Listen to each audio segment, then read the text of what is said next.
Hello all.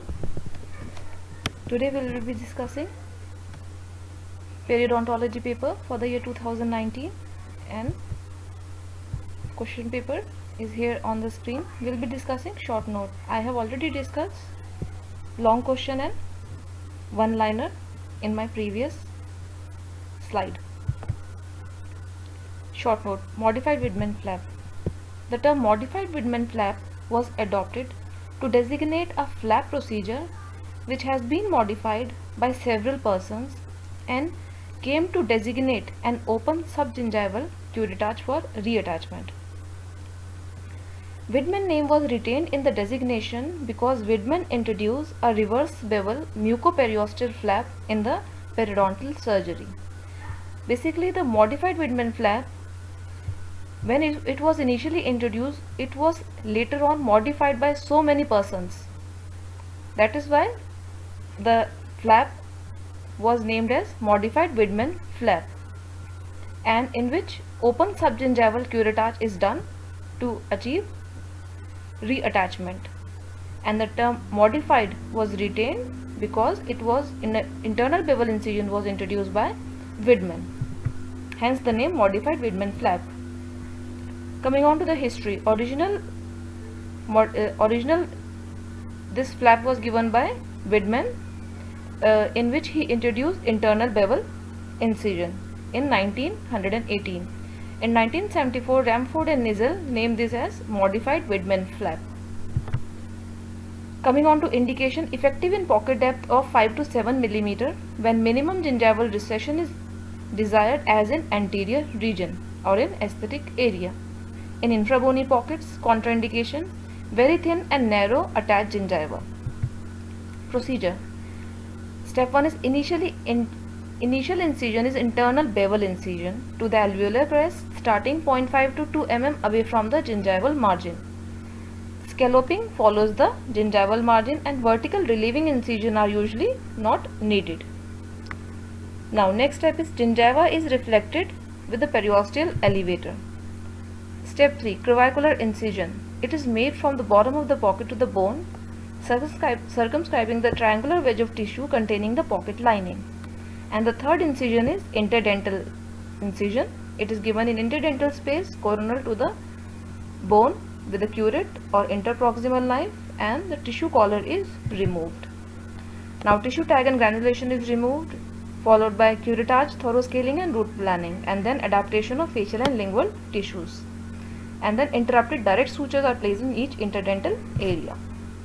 The diagrams showing first incision, that is internal bevel incision, 0.5 to 1 mm away from the gingival margin.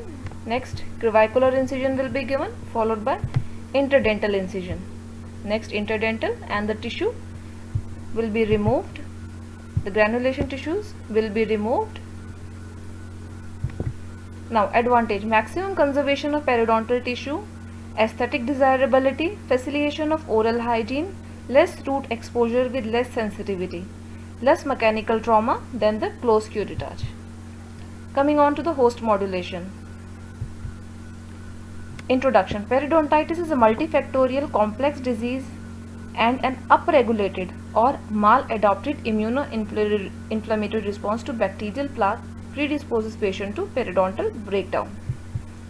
Definition of host modulation therapy. It is a treatment concept that aims to reduce tissue destruction and stabilize or even regulate the periodontium by modifying or down-regulating destructive aspect of host response and upregulating protective response of the body. So what is the basic concept of host modulation? The basic concept is based on two mechanisms. First is in the periodontium. First of all, it is degradation of collagen. We'll be discussing how collagen is degraded, so that how we can do the host modulation. Collagen molecule is there, and when plaque accumulation increase, number of bacteria increase, the bacteria along with the host cell, neutrophil, macrophages, they all secrete collagenase, MMP, matrix metalloproteinase, that act on the collagen, it breaks down the collagen into small pieces.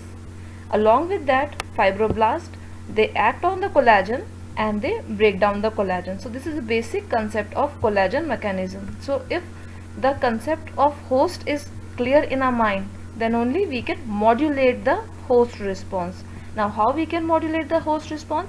If we can control the level of MMP in the body, then we can easily control the degradation of collagen. So what is host modulation? In host modulation, we will be giving sub-antimicrobial dose of doxycycline that will act on collagenase, that is matrix metalloproteinase, and it will try to inhibit the formation of MMP so that collagen degradation is stopped or it can be controlled. And next is chemically modified tetracycline. They also act on matrix metalloproteinase and they try to inhibit the collagen degradation that is there in the body. Coming on to the mechanism of bone resorption. What is mechanism of bone resorption? The bacteria that is there in the plaque, they will liberate collagenase, interleukin 1, interleukin 6, tumor necrotic factor and prostaglandin E2 along with their lipopolysaccharide. It will upregulate the prostaglandin level in the body, which lead to activation of osteoclast. This is multinucleated osteoclast, and hence resorption of bone will be there. Along with the bacterial component, there are host factors that are liberated by various immune cells like interleukin 1, interleukin 6, tumor necrotic factor. It will also upregulate the prostaglandin E2 level and which lead to activation of osteoclast and hence bone resorption. So if concept of bone resorption is clear in our mind, then only we can regulate the host response. Let us see how we can regulate the host response. By giving cytokine inhibitor, it will inhibit the formation of various cytokine produced in the body, which will act on prostaglandin level, and hence prostaglandin is not upregulated and osteoclast activation will not take place. Next is non-steroidal anti-inflammatory. Mechanism of action of non-steroidal anti-inflammatory is inhibit the formation of prostaglandin E2 in the body, and hence osteoclast activity will be controlled. Now next is bisphosphonate. Bisphosphonate, they act on osteoclast and inhibit the activation of osteoclast. So once the mechanism of resorption is clear in the body, then we can easily know how to regulate the host response. So these are various agents that we will be discussing in a host modulating agent. Before that, you should know the periodontal balance. What exactly is the periodontal balance? On the red side, there is diseased component that will increase. Once the level of these component will increase, disease will increase. And on the other side, there are opposite component that will once get activated lead to the healthy state of periodontium. So you should know what is periodontal balance. On one side, risk factor is there. So in order to control the disease, we should go for the reduction of risk factor. Overproduction of pro-inflammatory cytokines, interleukin 1, 6, prostaglandin E2, tumor necrotic factor and matrix metalloproteinase. In the body, the opposite of matrix metalloproteinase is TIMPS, tissue inhibitor of matrix metalloproteinase, that is produced against the response of matrix metalloproteinase and along with that other host derived anti-inflammatory component. And then under activity or overactivity of host response, we can go for host modulation therapy, resolution of inflammation, poor compliance or poor plaque control, subgingival burden. We can go for surgery, scaling and root planning, antiseptic and antibiotic. So you should know what is periodontal balance. Now classification of host modulating agent. They are systemically administered agent and locally administered agent. Non-steroidal anti-inflammatory drugs. First we will be discussing mechanism of action is inhibit formation of prostaglandin E2.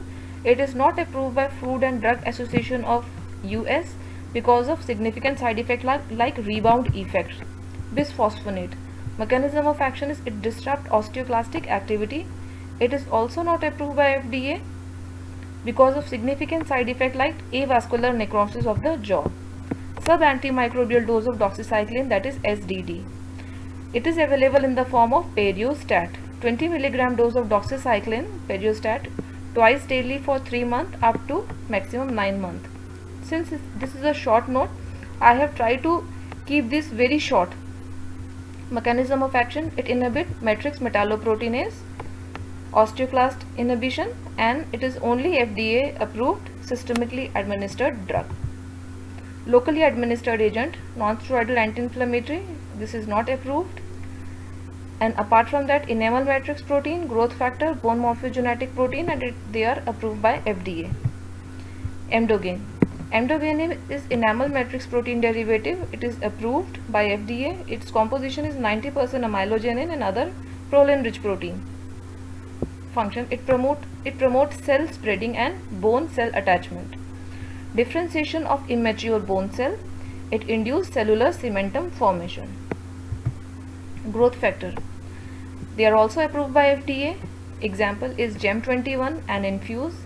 In GEM21 there is recombinant platelet derived growth factor plus tricalcium phosphate, and in Infuse there is recombinant bone morphogenetic protein plus bovine type 1 collagen. Thank you so much.